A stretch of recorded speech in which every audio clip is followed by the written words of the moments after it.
Well, last week we left off with Joseph having gone from the prison to the palace. In fact, God blessed Joseph and put him in a position of power and prestige. He got to start a brand new life when he got out of prison. He got a wife. Pharaoh gave him a wife, and then he had 2 sons. And there was the famine that followed in Egypt. I mean, the 7 years of good and then the 7 years of plenty. But Joseph gets to be the hero who saves everyone. And so really, in a way, even though he had a really rough life up to this point, now life is good. He gets to get past the troubles. But as good as life was, it was still not what God had promised him, what God had shown him in his dreams. Joseph's dreams had still not been fulfilled, even with him being ruler of Egypt.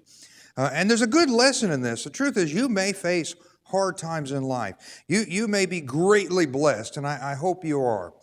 But you may also face difficult times in life. You may have both, good and bad. But regardless of your circumstance, it's God's plan for your life that should be at the centerpiece. You're following Christ. You're following Jesus. You're following through the hard times. You're following through the good times.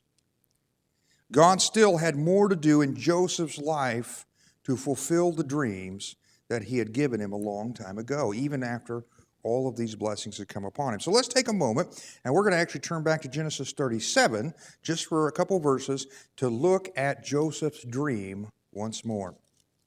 This is Genesis chapter 37, beginning in verse 5. Then Joseph had a dream. When he told it to his brothers, they hated him even more.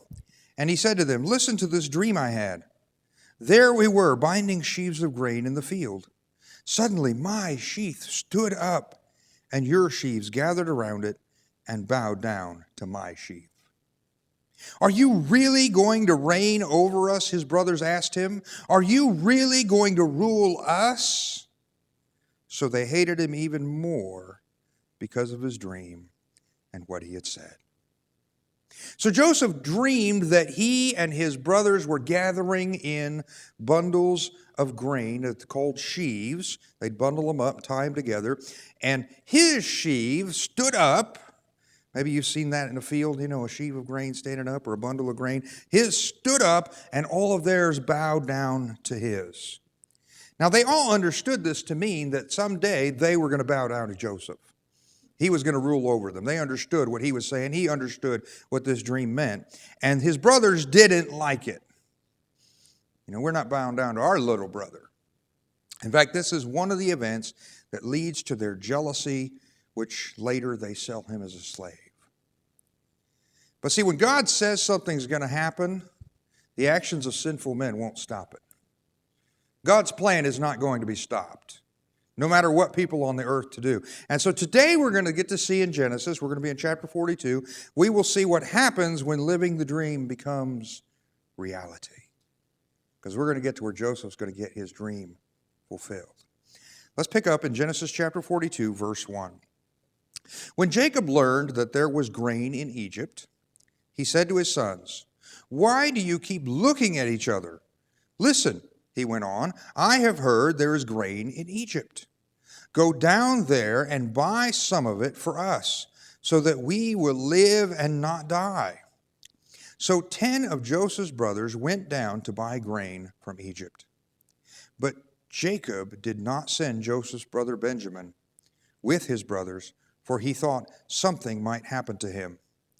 The sons of Israel were among those who came to buy grain, for the famine was in the land of Canaan.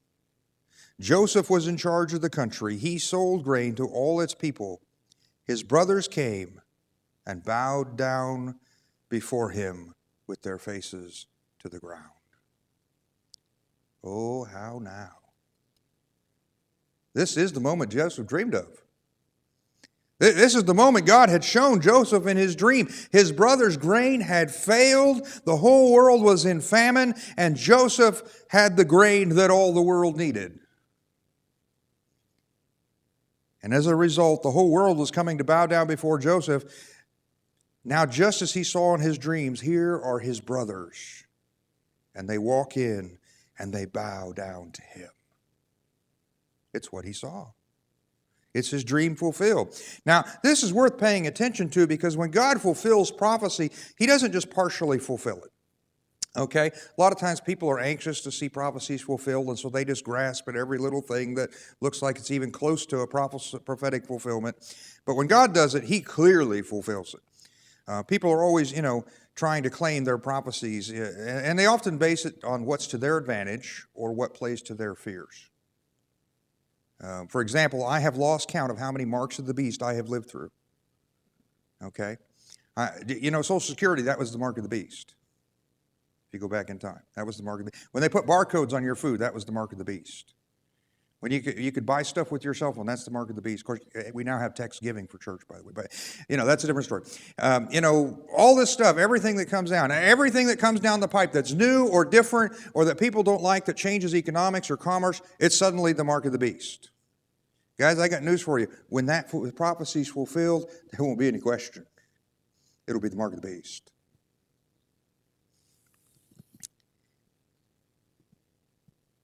It'll be very specific as described in the Bible. So when Joseph's dream was fulfilled, not only did his brothers bow down before him, but I find it interesting, the connection is that they're there for grain. What did he see in his dream? It was his sheaf of grain that stood up, theirs that bowed down. Even in the dream, it was about grain. See, God knew exactly what was going to happen and when it was going to happen and how it was going to happen. That was all part of the dream. And when God fulfilled this prophecy, he didn't leave room for doubt, but he fulfilled it in detail, even the ones we might have overlooked. Now, there is also more to this story than just a fulfilled dream or even just Joseph. God had a plan to save the world. God had a plan to establish his people, which he was going to do there in Egypt. God had a plan that would eventually bring his nation out of Egypt and establish the nation of Israel, and then eventually through that he would send the Messiah and save the world. This is all a part of God's plan. God's plans are always bigger than just us. Guys, if we get on with God's plan, it's bigger than just us. Now, there was a famine. And that famine went beyond just Egypt, but seems like it was a worldwide phenomenon. At least it covered all of the biblical world, and those nations there around Egypt were coming to buy grain. Jacob and his family were affected. They lived in the land of Canaan. And Jacob heard, through the grapevine, hey, there's grain for sale in Egypt. So he sends his 10 sons to go buy some. Depending on exactly where they had to go, we're probably looking at a journey on foot of around 250, 300 miles. Pretty fair journey. Would have been the same journey Joseph took after they sold him as a slave. Now, in the ancient world, that wasn't necessarily such an odd thing. You didn't necessarily travel for fun. Travel was a lot of work, but you did sometimes travel for business. I mean, there were things that you could only get in Egypt or things you could only get, if something grew somewhere, you had to go get it there. Or you would carry it to somewhere else to market it, to sell it. And travel could be dangerous. So Jacob sends his 10 sons, but he keeps his youngest son, Benjamin, at home. Remember, Rachel had died. And as far as Jacob knows, Joseph's dead. He thinks his son has been killed, eaten by wild animals. He's seen the coat covered in blood. The only son he has left from his favorite wife is Benjamin. It's all he has left. Now, this probably gives us a glimpse into the family dynamic that we will see more of. The brothers thought getting rid of Joseph would solve their problem of dad favoring one brother over them. It did not. In fact, it just transferred all the favoritism to Benjamin. Didn't change their lot in life at all. The brothers obediently go down to Egypt to buy grain, and they wind up bowing in front of Joseph. He's Lord of Egypt, second only to Pharaoh. He's the one selling the grain. But they didn't recognize their little brother. But he most certainly did recognize them. Oh, I know these guys. And that's where we'll pick up in verse 7. When Joseph saw his brothers, he recognized them, but he treated them like strangers and spoke harshly to them. Where do you come from? He asked. from the land of Canaan to buy food," they replied. Although Joseph recognized his brothers, they did not recognize him. Joseph remembered his dreams, and he said about them and said to them, "You are spies. You have come to see the weakness of the land." "Oh, no, my lord, your servants have come to buy food," they said. "We are all sons of one man. We are honest. Your servants are not spies." "No," he said to them, "you have come to see the weakness of the land." But they replied, "We, your servants, were 12 brothers, sons of one man in the land of Canaan. The youngest is now with our father, and one is no longer living." Then Joseph said to them, "I have spoken.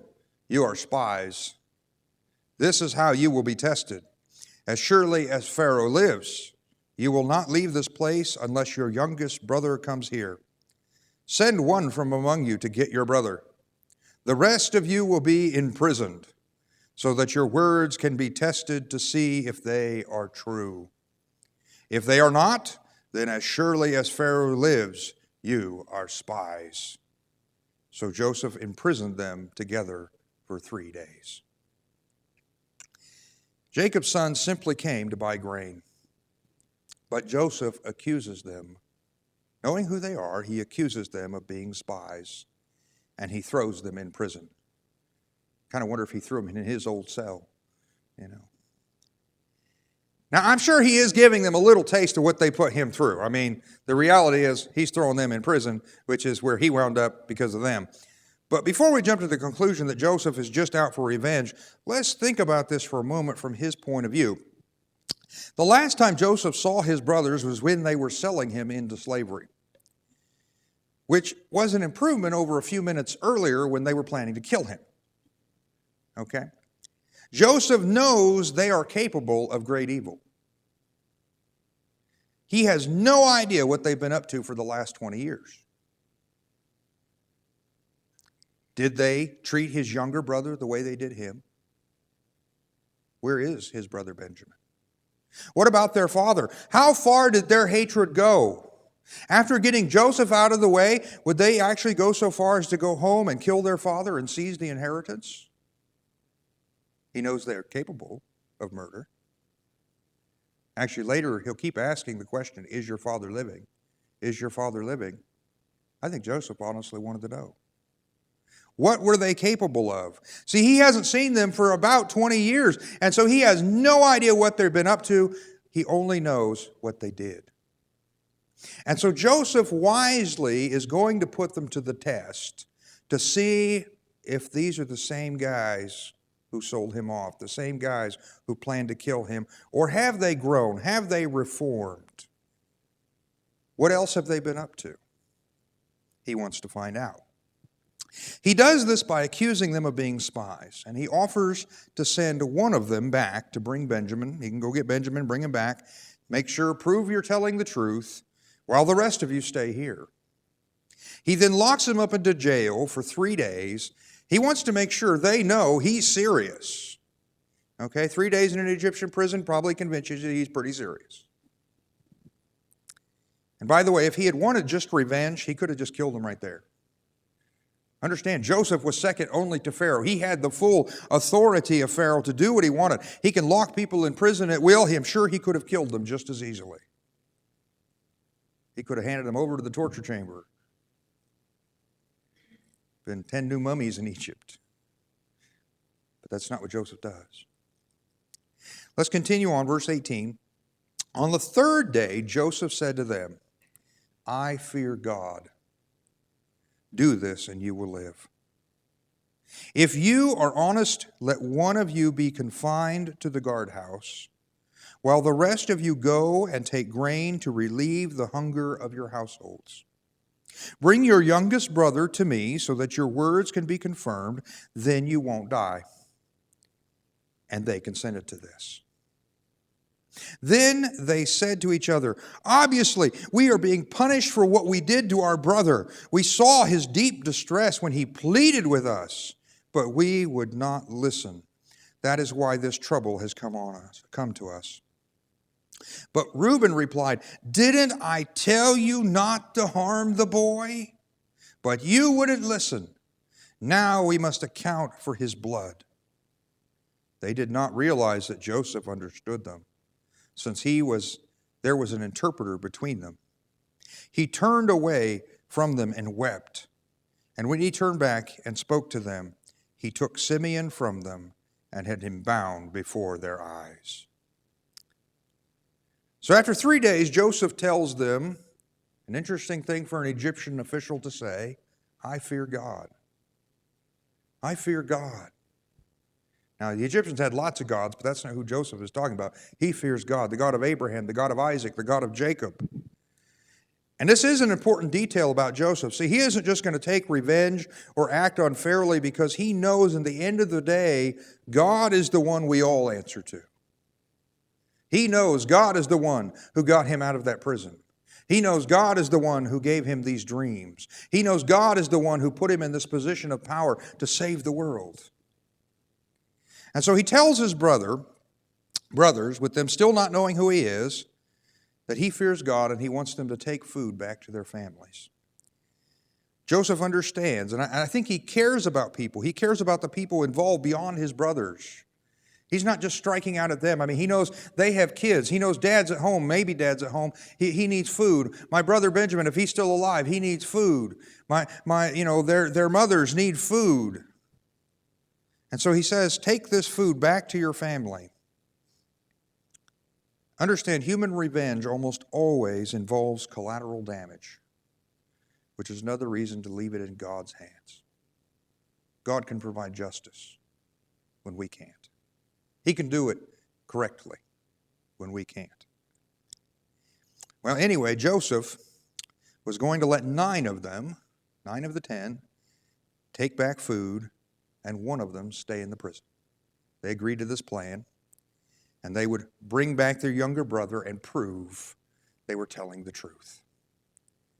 This was to test their word, but I think from Joseph's point of view, it was also to ensure Benjamin's safety. Okay, you ain't going to do to my little brother what you did to me. Joseph seems, he wants to have his little brother delivered safely to him so he can protect him. I think that's a dynamic that's going on here. His brother's reaction was to agree, but they also have a discussion among themselves. They're like, guys, look, God's punishing us for what we did. Certainly, it's because of this great sin that we committed all those years ago when we sold Joseph into slavery. This is all our fault. God's getting even with us.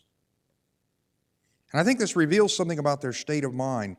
See, they thought getting rid of Joseph would solve their problems. Instead, it only made their family life more dysfunctional than it already was. With the favoritism all transferring to Benjamin, and now they have to live with a grieving, overprotective father. You might say their dream of life without Joseph had turned into a nightmare. It also reveals that Joseph pleaded with them for his life. That's what they say. Don't you remember how he was in distress? Don't you remember how he pleaded with us? Remember back when they threw him into the pit and they were planning to kill him? He was pleading with them, don't do this to me. And what did they do? You can read this back in Genesis chapter 37. They had a picnic. They threw him in the pit and then they broke for lunch. He pleaded with them, don't sell me into slavery. Don't do this to me. But they wouldn't listen. They saw how distressed their brother was. Imagine how distressed would you be in that situation if you were a 17-year-old boy being sold into slavery? Would you feel distressed? Would you plead for your life? Joseph did. But they wouldn't listen. And so now, for 20 years, they've been able to hear the cries of their brother in their conscience. And 20 years later, something happens. They're like, God's getting even with us. Why? Because it's still nagging at them. It's still nagging at them. They think God's punishing them for the evil, the great evil they've done. See, sin often sounds like a dream, but when you have to live with it, you find out it's not a dream, it's a nightmare. You don't want to live that dream. Now, part of how Joseph is keeping his identity a secret here is that he's talking with them through interpreters. Okay, he's the Egyptian official, and so they have interpreters who speak the different languages when people come from other countries to buy food. And so even though Joseph does understand them, he pretends not to, and he talks through his interpreters so that he doesn't directly speak to them. But this gives him the opportunity to overhear their conversations. Now, maybe you've encountered this, people who actually speak English better than they admit to. It does happen, or maybe if you speak other languages, you might do the same. But he understands what they're saying to each other in their conversation, and they don't know it. And when he heard them expressing their guilt and their remorse and their feelings of God's judgment upon them for what they had done, and I'm sure he remembered his own emotions from being sold into slavery, he turned and he wept. This is an emotional time for Joseph. Seeing his brothers after so long would have been a very emotional situation. Think of all the feelings, good and bad, it would bring up. Yet still he needs to test them. He needs to know for certain, have they really changed before he reveals his identity? And so he carries out his plan. He takes Simeon and has him bound and taken to prison right in front of their eyes. Be kind of like, if the cops cuffed you and took you away. That's about what they're getting to see. Now, you might ask, why Simeon? Had Simeon done anything in particular? Actually, Simeon would have been the second oldest of Jacob's sons. He was the second born of Leah. In their culture, birth order often signified importance within the family. Reuben was the oldest of Leah. Joseph was the oldest of Rachel. But Reuben, as you'll recall, had fallen out of grace with their dad. He had gotten himself into trouble, and dad, had never quite forgiven him. So of the 10, and also Reuben was the one who did kind of speak up for Joseph and try and talk him out of selling him into slavery, talk him out of, killing him. Joseph, knowing this family dynamic, probably picked Simeon because he thought that was the most valuable of the sons that were there. Which son is the most valuable to dad? Simeon. He's the second born. Reuben kind of got knocked out of that lot, and out of all the others, he's the most valuable. So by taking Simeon, it's the most likely dad will comply and let Benjamin go. I think Joseph knows what's going on. But he doesn't send the other 9 away empty-handed. This is what happens. Verse 25, then Joseph then gave orders to fill their containers with grain, return each man silver to his sack, and give them provisions for their journey. This order was carried out. They loaded the grain on their donkeys and left there. At the place where they lodged for the night, one of them opened his sack to get feed for his donkey, and he saw the silver there at the top of his bag. He said to his brothers, my silver has been returned. It's here in my bag. Their hearts sank. Trembling, they turned to one another and said, what has God done to us? So Joseph puts his brothers to even another test regarding their honesty. And in a way, he's also blessing them without them knowing that he's blessing them. It isn't Joseph's intention to make a profit off his family. In fact, we'll see him eventually when he does reveal himself. He brings his whole family there so he can take care of them, so he can provide for them. But the setup came that night. He had their money put back into their sacks, and that night when they went to feed their animals, they found their sacks of silver there in the feed, and it frightened them. Firstly, they've been accused of being spies. Would they now be accused of being thieves? It's a very frightening thing to them. Now, these 10 men had lived with the guilt they did of what they did to their brother for 20 years. Everything that had happened probably during that time, they may have seen as God's judgment on their great sin. And I'm just going to tell you, sin isn't worth it.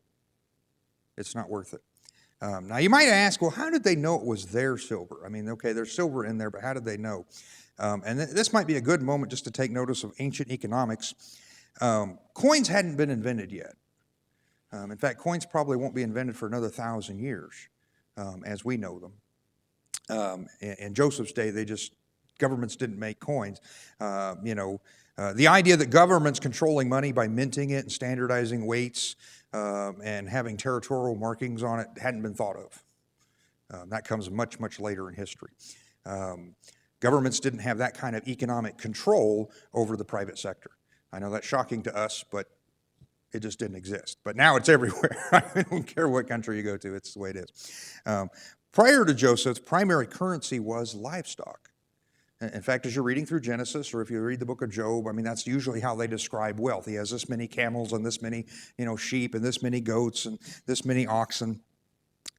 They did use gold and silver, and they did use precious gems, and they would barter with other goods, and so they would basically trade based on price or give weighted amounts of silver, weighted amounts of gold for a purchase. And so they would often carry small bags of pre-weighted metal. Okay? So maybe you've seen this in some of the old movies where someone's walking around with a money bag. Anybody seen that in some of the old movies? A purse or a money bag? This was back when men carried purses.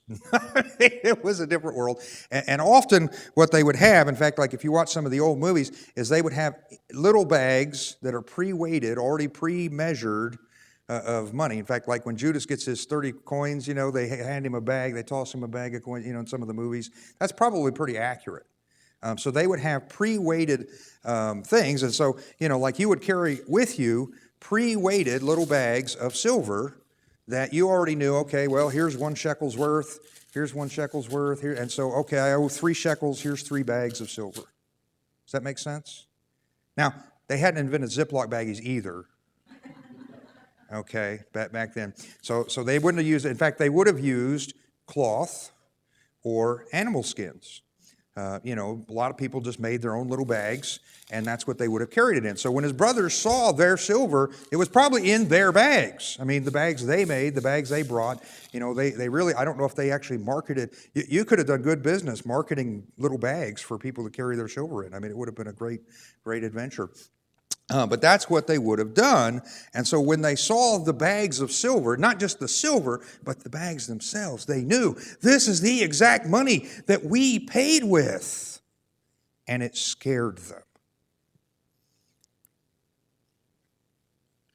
It scared them. And probably rightly so. Well, they do go on back. What do? You go on back home, take the food home, go talk to Dad, and this is what happens, verse 29. When they reached their father Jacob in the land of Canaan, they told him all that had happened to them. The man who is Lord of the country spoke harshly to us and accused us of spying on the country. We told him, we are honest and not spies. We were 12 brothers, sons of the same father. One is no longer living, and the youngest is now with our father in the land of Canaan. The man who is the Lord of the country said to us, this is how I will know if you are honest. Leave your brother with me, take food to relieve the hunger of your households, and go. Bring back your youngest brother to me, and I will know that you are not spies, but honest men, and I will give your brother back to you, and you can trade in the country. As they began emptying their sacks, there in each man's sack was his bag of silver. When they and their father saw their bags of silver, they were afraid. Then their father Jacob said to them, it's me that you make childless. Joseph is gone, and Simeon is gone, and now you want to take Benjamin? Everything happens to me. Then Reuben said to his father, you can kill my 2 sons if I don't bring him back to you. Put him in my care, and I will return him to you. But Jacob answered, my son will not go with you. His brother is dead, and he alone is left. If anything happens to him on your journey, you will bring my gray hairs down to Sheol in sorrow. So when his brothers get home, minus Simeon, the 9, they tell their dad all that's happened. And it didn't go well. It didn't go well. They had lived with guilt for what they had done with their brother for about 20 years, but at the same time, they've also lived a lie. And they've led their dad to believe that Joseph was dead. And Jacob felt like God was destroying his family, and they felt like God was judging them for what they had done. They couldn't tell their dad that part of the story. See, lies and sin will destroy your life. They come in a shiny package. They promise a better life, but they don't deliver what they promise. Sin promises fulfillment and freedom, but what it delivers is emptiness and bondage and death. Don't believe the false advertisement that comes with temptation. Anyway, they tell Jacob the story of how the man in Egypt spoke to them and what had happened, and how he had accused them of being spies, and how he now wanted proof of they were telling the truth by sending back their little brother, Benjamin.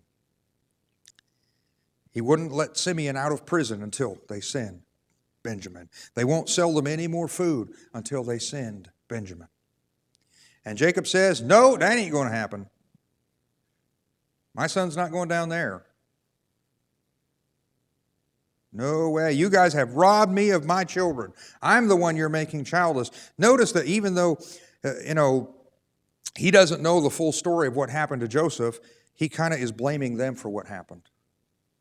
You guys make me childless. If you had been doing your work properly, I wouldn't have had to send Joseph to check on you. It's your fault he got eaten by animals. If you had kept your mouth shut in front of that Egyptian, they would have never known I had another son, and Simeon would have come home. It's your fault. See, he seems to be blaming them. It's all their fault. And actually, Jacob seems kind of a little whiny. I mean, just to be honest with you, to me, he does strike me that way. And we should take note of that. Parents aren't always fair. Parents are human. We make mistakes. We can mess up. We can be wrong with our kids. And so I think we see an element of that with Jacob. And Jacob is determined not to send Benjamin, his own son, the only son left from Rachel. He's not going to send him down to Egypt. His favoritism is still strong, and he's willing to sacrifice Simeon in order to keep Benjamin safe.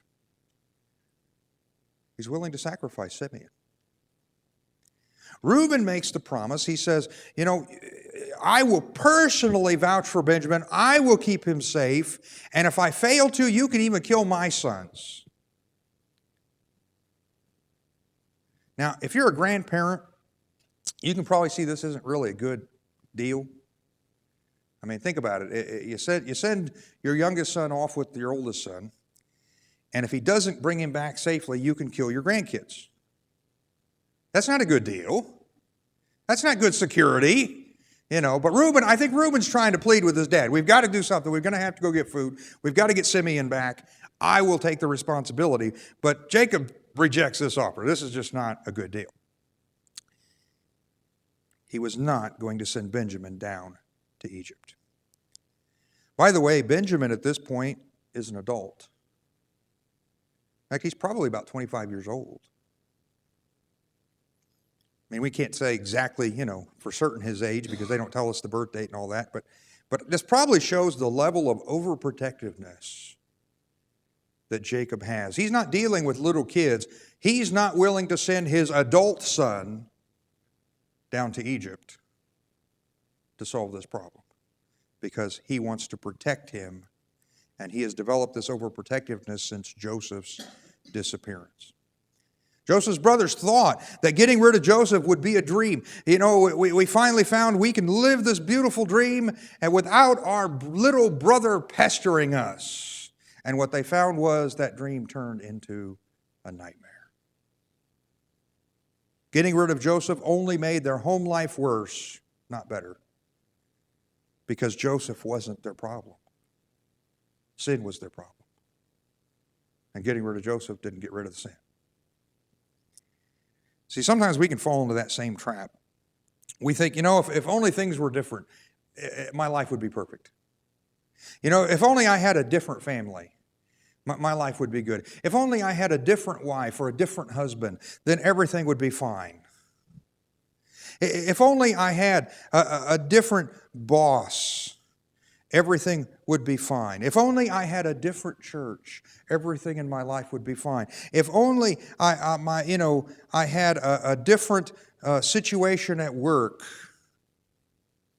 or I moved to a different state, or everything would be fine. And I'm going to tell you, no, it wouldn't, because you'd still be there. See, getting rid of anything in your life will not solve all your problems, because problems are almost always internal. I'm not going to say there aren't some that are external, but I am saying usually the root of the problems in everyone's life is sin. And we try and run from those problems to find out they follow us wherever we go.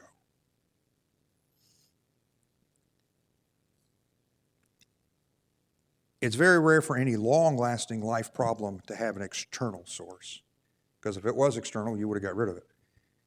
Almost always the problem is within our own hearts, where we choose not to live the way God says. Changing our outward circumstances, like Joseph's brothers tried to do, won't fix the problem unless we first deal with the inward issues.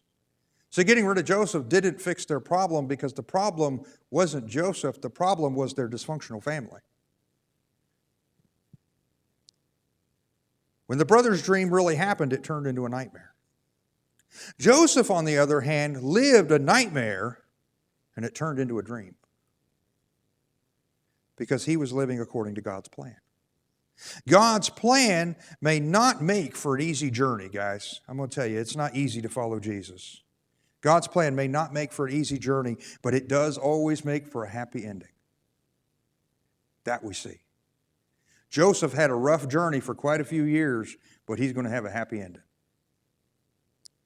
Joseph's dreams were given to him by God, and as a result, they really happened. See, our dreams sometimes don't. Sometimes our dreams don't happen, and sometimes maybe we look back on life and are grateful that they didn't happen. I still think Garth Brooks' song, Unanswered Prayers, is probably one of the most scriptural. Thank God he didn't give me what I thought I wanted, because sometimes we would have really messed our life up if we had had what we thought we wanted.